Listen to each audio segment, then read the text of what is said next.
भाजपा का हमेशा से वादा रहा था कि भाई हम हर साल 2 करोड़ नौकरियां देंगे। अब 2024 में ना नौकरी की बात होती है, ना तरक्की की बात होती है, ना रोजगार की बात होती है, ना सुरक्षा की बात होती है, तो सिर्फ मंदिर, मस्जिद और धर्म की। ना धर्म ने कभी किसी का पेट भरा है, ना कभी भर पाएगा। उन्होंने वादा किया था कि काला धन वापस लेके आएंगे। कौन सा काला धन वापस आया? काले धन के नाम पे उन्होंने कितने ही काम किए हो। नोटबंदी करी। अब आप लोगों के पास, सबके पास डेटा है आरबीआई का कि भाई सारा काला धन तो दूर की बात, सारा कैश वापस आ गया, सारा कैश वापस सिस्टम में आके वापस चला भी गया। तो कौन सा काला धन इस केंद्र की सरकार ने रोक के दिखाया?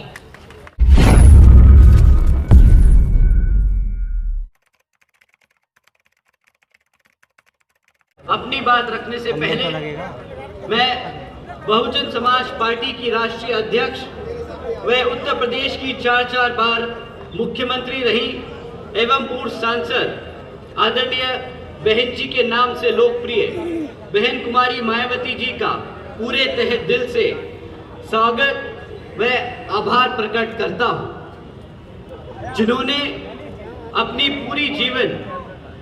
अपना पूरा जीवन वामसेफ, DS4 व BSP के जन्मदाता एवं संस्थापक श्री मान्यवर साहब श्री कांशीराम जी के बताए हुए रास्ते पर चलकर परम पूज्य बाबा साहब डॉक्टर भीमराव अंबेडकर जी के मानवतावादी व आत्मसम्मान एवं स्वाभिमान के मूवमेंट के कारवां को अपने आजीवन त्याग, तपस्या व कड़े संघर्ष के जरिए नई राजनीतिक ऊर्जा, शक्ति व पहचान दी है तथा उत्तर प्रदेश जैसे विशाल व महत्वपूर्ण राज्य में 4 बार अपनी BSP पार्टी के नेतृत्व में सरकार बनाकर खासकर यहाँ बहुजन समाज के लिए ऐसी मिसाल बन गई है जिससे प्रेरणा लेकर करोड़ों लोग यहाँ सामाजिक परिवर्तन व आर्थिक तरक्की के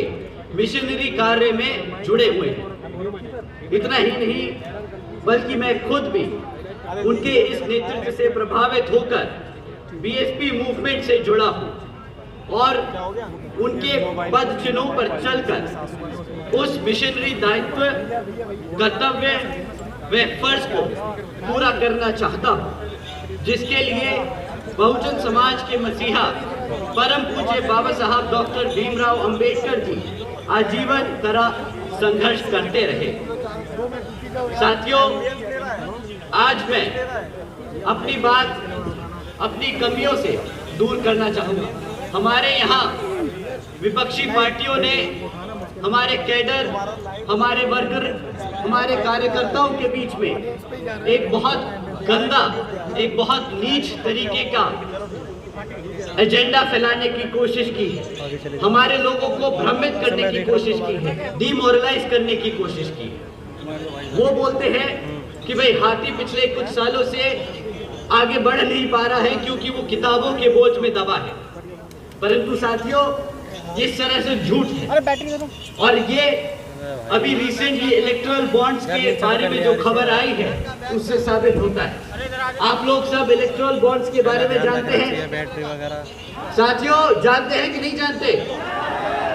तो आप लोग ये भी जानते होंगे कि पिछले 6 सालों में इन इलेक्ट्रल बॉन्ड्स के द्वारा 25 राजनीतिक दलों को 16,500 करोड़ रुपए मिले हैं। जानते हैं ना साथियों? परंतु इन 25 राजनीतिक दलों में एक पार्टी का नाम नहीं था। आप जानते हैं कौन सी पार्टी है जिसको, जब आप ये सब बखूबी जानते हैं कि BSP ने आज तक एक भी रुपया किसी पूंजीवादी या कंपनी से पैसा नहीं लिया है, तो कैसे बोल सकते हैं कि हाथी पे किताबों का बोझ है? हाथी पे किताबों का बोझ नहीं। वो अपना कार्य करता, उस किताब को अपना कर्तव्य समझता है ताकि वो अपने मूवमेंट को आगे चला सके। जानते हैं ना आप सब साथियों कि BSP ना कभी किसी पूंजीवादी के पैसों से लेके अपना इलेक्शन लड़ती है और ना ही आगे कभी लड़ेगी। साथियों, जैसा कि आप सब जानते हैं कि ये जो लोग बोलते हैं कि बीएसपी और बीएसपी कार्यकर्ताओं पे बोझ डालती है, ऐसा कुछ नहीं। बीएसपी अपने लोगों के तन मन और धन से, श्रद्धा से चलती है। साथियों, जैसा कि आप जानते हैं कि लोकसभा के आम चुनाव चल रहे हैं और इस लोकसभा चुनाव में अन्य पार्टी आप लोगों से आकर आपसे वोट मांगने का काम करेगी, परंतु इस बारी आप वोट डालने से पहले उनसे पिछले 10 साल का रिकॉर्ड जरूर मांगिएगा कि पिछले 10 सालों में जब वो सत्ता में रहे हैं तो उन्होंने आप लोगों के लिए क्या काम करके दिए। साथियों, आप जानते हैं कि बहन जी के सख्त आदेश हैं कि बीएसपी कभी मैनिफेस्टो जारी नहीं करती, बीएसपी कभी आने वाले 5 सालों के बारे में वादे नहीं करती। बीएसपी हमेशा अपने पिछले कामों को लेकर चुनावी मैदान में उतरती है और अपने सपोर्टर्स को बताती है कि किस तरह उसने अपने 5 साल के कार्यकाल में क्या क्या काम करे। तो साथियों, मैं भी आपसे दरख्वास्त करूंगा कि आप जब विपक्षी पार्टियां आप लोगों के बीच में आए और वोट मांगे तो आप उनसे पहले उनके पिछले 5 से 10 साल के कार्यकाल की रिपोर्ट कार्ड मांगिएगा। साथियों, बीजेपी की केंद्र में रही सरकार पिछले 10 साल से चल रही है और वह इस बार आप लोगों के बीच में गली मोहल्लों में घूम रही है, परंतु उनसे कुछ मुद्दों पर आप लोगों को सवाल करने हैं। साथियों, पिछले 10 सालों में न शिक्षा पे उन्होंने कुछ काम किया, न सुरक्षा पे कुछ काम किया, न यहाँ रोजगार के लिए कोई काम किया। अब शिक्षा की बात करें तो साथियों, हम सरकारी स्कूलों के बच्चों के सर्वे, सरकारी रिकॉर्ड्स में देखें कि आजकल 8वीं कक्षा तक के बच्चे आज अंग्रेजी के शब्द पढ़ नहीं पाते। अगर हम एजुकेशन की बात करें तो स्कूलों में, सरकारी स्कूलों में आप बच्चों से अंग्रेजी में बात करने को कहें तो बेचारे सेंटेंस नहीं बना पाते। जा रही बात मैथ की, प्लस माइनस मल्टीप्लिकेशन डिवीजन की, तो 8वीं तक के कक्षा के बच्चे, आधे बच्चे आज बेसिक मैथ्स नहीं कर पाते। और आजकल 65% से अधिक सरकारी स्कूलों में कंप्यूटर्स तक की फैसिलिटी नहीं है। साथियों, आप सब जानते हैं कि शिक्षा कितनी महत्वपूर्ण होती है एक बच्चे का भविष्य बनाने के लिए। अगर भाजपा सरकार पिछले 10 सालों में हमारे बच्चों को शिक्षा ना दे पाई तो उसने हमारे खाली बच्चों की शिक्षा के साथ नहीं, आपके भविष्य के साथ खिलवाड़ किया है। साथ ही साथ आज साथियों 10 साल में शिक्षा तो पूरी कर नहीं पाए, ना बेचारे रोजगार दे पाए। आज 3 में से 1 ग्रेजुएट युवा साथी बेरोजगार घूम रहा है। सरकारी नौकरियों के नाम पर सिर्फ पेपर लीक करने की खबरें आती हैं, जहां पर अगर कोई नौकरी निकल भी जाए, तो साथियों 1-1 हजार नौकरियां निकलती हैं, वहां पे 90-90 हजार लोग अप्लाई करते हैं। एक क्लास 5 की नौकरी के लिए यहाँ पर पीएचडी स्कॉलर्स, इंजीनियर्स और ग्रेजुएट्स अप्लाई कर रही हैं। साथियों, ना यहाँ पे शिक्षा का प्रबंध हुआ, ना यहाँ नौकरियां दे पाए। अब आप ये देखिए कि किस तरह वो दीमक की तरह हमारे सिस्टम को तोड़ने की कोशिश कर रहे हैं। जब आपके बच्चे पढ़ेंगे नहीं तो वो कैसे अपने पैरों पर खड़े हो पाएंगे? जब उनके पास नौकरी नहीं होगी तो कैसे वो घर में आप लोगों के पास वापस मुड़कर आप लोगों की मदद कर पाएंगे? ना नौकरी होगी, ना रिजर्वेशन होगा। साथियों, भाजपा का हमेशा से वादा रहा था कि भाई हम हर साल 2 करोड़ नौकरियां देंगे। अब 2024 में ना नौकरी की बात होती है, ना तरक्की की बात होती है, ना रोजगार की बात होती है, ना सुरक्षा की बात होती है, तो सिर्फ मंदिर, मस्जिद और धर्म की। ना धर्म ने कभी किसी का पेट भरा है, ना कभी भर पाएगा।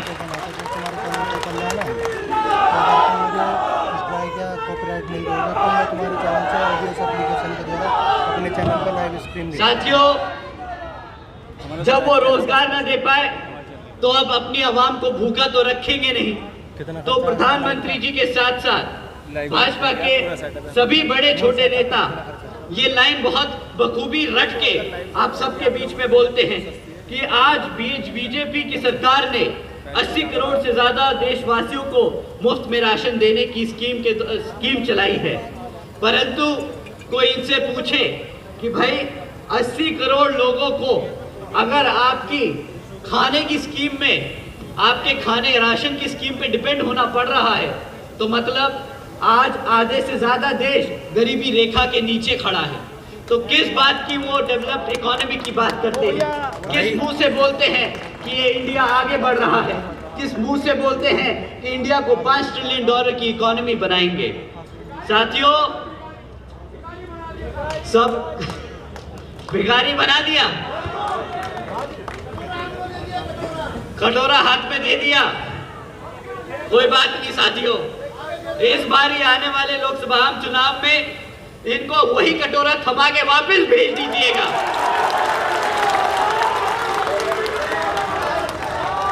साथियों, इन्होंने आप लोगों को मुफ्त में राशन देने की स्कीम चलाई। आप जानते हैं कि इस मुफ्त राशन की लागत क्या पड़ रही है आप सब पे? साथियों, 2 लाख करोड़ रुपए ये सरकारी का पैसा, ये सरकार का पैसा मुफ्त राशन बांटने में लगा रहे हैं साथियों। और मुफ्त राशन मिलता ही कितना है? 500 रुपया, 1000 रुपया महीना।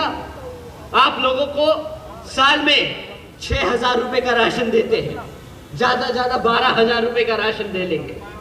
परंतु आपसे छीनते क्या है भाई? क्लास 4 और 5 की अगर नौकरी भी लग जाए तो 15 से 20,000 रुपए महीना की नौकरी लगती है। साल का आपको 2.5 लाख रुपया कमाने को मिलता है। ये 12,000 रुपए देके आपसे 2.5 लाख रुपए का चूना लगाते हैं। अगर यही है गुजरात का मॉडल, तो इस भारत को गुजरात का मॉडल नहीं चाहिए।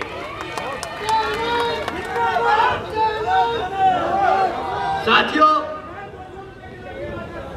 200 किलो रुपए टमाटर, तभी वो मुफ्त में राशन बांट रहे हैं।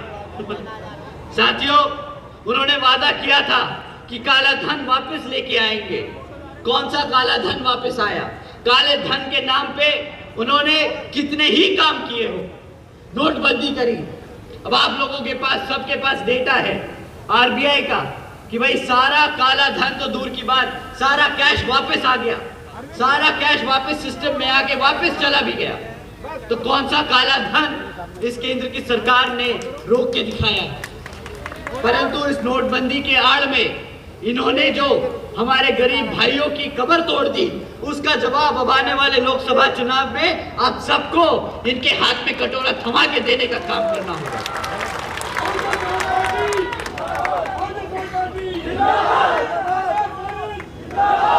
साथियों, ये तो रही केंद्र की भाजपा सरकार। अब यहाँ पे राज्य की भाजपा सरकार भी कुछ कम नहीं। वह अपने आप को बहुत गर्व महसूस करते हैं जब बोलते हैं कि जी हमारी सरकार को बुलडोजर की सरकार बोला जा रहा है।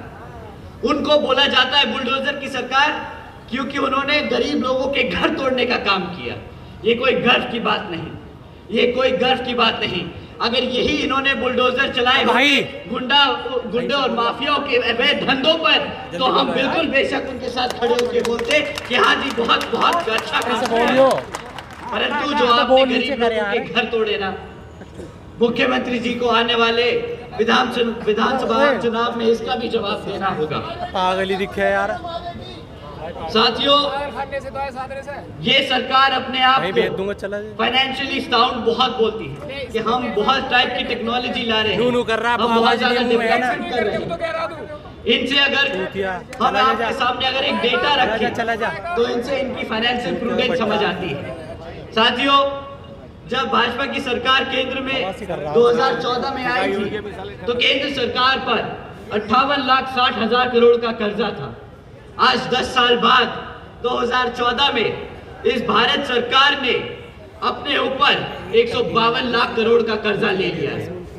152 लाख करोड़ का कर्जा जो यहाँ के देशवासियों को देना पड़ेगा, हमारे भारतीय लोगों को देना पड़ेगा अपनी मेहनत की कमाई से। साथियों, ये 152 लाख करोड़ का हिसाब अब इनसे हमें मांगना होगा कि इन्होंने ये 152 लाख करोड़ रुपए खर्चे तो कहाँ खर्चे, क्योंकि ना हमारे युवा साथियों के पास रोजगार है, ना हमारी बहन बेटियों के पास सुरक्षा है, और ना ही हमारे यहाँ पे कोई नए स्कूल्स और कोई हेल्थ केयर के लिए हॉस्पिटल्स बनाए गए। साथियों, यह तो रही भाजपा की सरकार की हाल। अभी आपके बीच में लाल टोपी वाले भी आएंगे, वो भी बोलेंगे कि हम आप लोगों के लिए आपके हकों की लड़ाई लड़ेंगे। पर बहुत ही युवा या साथी यहाँ बोले कि भैया हमने इनको मौका दे के देख लिया, ये जब नए नए आए थे टोपी पहन के साइकिल पे घूमे और बोले कि हम युवा नेता हैं, हम यहाँ पे युवा साथियों का बहुत सहयोग करेंगे, उनके लिए रोजगार देंगे, परंतु वो हमें टोपी, वो खुद टोपी पहन के हमें भी पिछले 5 साल में टोपी ही पहनाते रह गए। साथियों, उन्होंने एक तरफा, जिस समाज ने उनको एक तरफा वोट डाला, पिछले कुछ दिनों ने आप लोगों ने सबने देखा कि किस तरह जब इस समाज पर उत्पीड़न हुआ, जब इस समाज पर तकलीफें आई, तो किस तरह इस समाज के समाजवादी पार्टी के अध्यक्ष चुप्पी साधे बैठे रहे। साथियों, जो आपके हकों के लिए नहीं बोल सकता, जो आपके हकों के लिए नहीं लड़ सकता, वो आपके वोटों का हकदार नहीं। साथियों, जैसा कि मैंने आपसे शुरुआत में कहा था कि बहन जी ने हमसे कहा है कि आप जनता के बीच में जाइए और हमारे काम के बारे में बताइए, ताकि हमारा वोटर, हमारे समर्थक, हमारे लोग वही आगे जाके समाज में आगे सबको बता सके। तो साथियों, मैं आपके सामने बहन जी के गवर्नेंस मॉडल के बारे में कुछ बातें बताना चाहूंगा। साथियों, बहन जी के गवर्नेंस मॉडल के तहत बसपा ने अपनी सरकार के चलते हुए महामाया गरीब बालिका आशीर्वाद योजना चलाई थी, जिसके तहत 3,25,000 बच्चियों को 1-1 लाख रुपए देने का बहन जी ने काम किया था। साथियों, देश में पहली बार ऐसा हुआ था कि बच्ची पैदा होते ही लखपति बन गई थी। साथियों, बहन जी ने इस योजना के तहत 3,250 करोड़ रुपए अपनी बच्चियों को देने का काम किया था।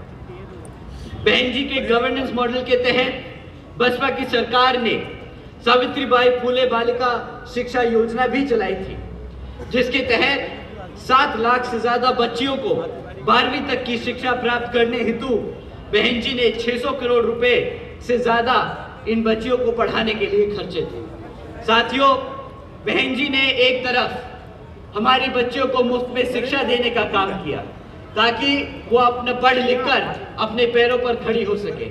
दूसरी तरफ ये सरकार आपको हर महीना मुफ्त में राशन देती है ताकि आपके बच्चों का भविष्य इन पर निर्भर हो जाए, आप लोग अपने पैरों पर ना खड़े हो पाए। साथियों, एक अच्छे लीडर में उनकी पॉलिसीज में पता चलता है कि वो कितना अच्छा लीडर और कितना अच्छा अपने लोगों से जुड़ा है। साथियों, बहन जी के गवर्नेंस मॉडल के तहत बसपा ने सरकारी कॉलेजेस के साथ साथ व्यवसायिक technical institutes, engineering colleges, polytechnic एवं इंडस्ट्रियल ट्रेनिंग इंस्टीट्यूट्स के में अन्य पिछड़े वर्गों के छात्रों के लिए 27% आरक्षण की व्यवस्था तय की थी। इसी के साथ साथ पहली बार सरकारी कॉलेजेस के स्टूडेंट हॉस्टल्स में अन्य पिछड़े वर्गों के छात्रों के लिए भी 27% आरक्षण व्यवस्था तय की थी। साथियों, बहन जी के गवर्नेंस मॉडल के तहत चलकर बसपा की सरकार ने प्रदेश में अपने शासनकाल में 12,500 करोड़ की लागत से हमारे सभी SC, ST व OBC के साथ साथ आदिवासी समाज के 3.5 लाख से ज्यादा परिवारों को महामाया आवास योजना के तहत अपने खुद का घर देने का काम किया था। साथियों, बहन जी के गवर्नेंस मॉडल के तहत चलकर बसपा की सरकार ने सरकारी नौकरियों के साथ साथ देश में पहली बार सरकारी ठेकों में भी आरक्षण की व्यवस्था तय की थी। इसके साथ साथ सरकारी नौकरियों के भीतर सरकारी नौकरियों पर भी लगी रोक को हटाकर बहुजन समाज के साथ साथ सर्व समाज में से सभी जरूरतमंद लोगों को सरकारी नौकरियों तो देने का काम किया था। साथियों, बहन जी के गवर्नेंस मॉडल के तहत चलकर बसपा की सरकार के नेतृत्व में कृषि एवं संबंधित कार्यों में मिनिमम वेजेस को 55 रुपए से बढ़ाकर 100 रुपए प्रतिदिन करने का काम किया और अन्य पिछड़े वर्गों के लोगों की क्रीमी लेयर की वार्षिक आय सीमा 3 लाख रुपए से बढ़ाकर 5 लाख रुपए करने का काम किया। साथियों, बहन जी ने अपने शासनकाल में 90,000 से ज्यादा शिक्षकों को सरकारी नौकरी देने का काम किया, 1 लाख से अधिक सफाई कर्मचारियों को नौकरी देने का काम किया, 2 लाख से अधिक नौजवानों को पुलिस फोर्स में भर्ती करने का काम किया और 6 लाख से अधिक अपर कास्ट समाज के कमजोर लोगों को विभिन्न सरकारी पदों पर नौकरी देने का काम किया। साथियों, बहन जी ने हर स्तर पर एक रिकॉर्ड छोड़ के रखा है कि आपने 5 साल के शासनकाल में युवाओं को नौकरी दी, हमारे बच्चों को शिक्षा दी, हमारे बुजुर्गों, हमारे पिछड़े वर्ग के समाज को छत देने का काम किया।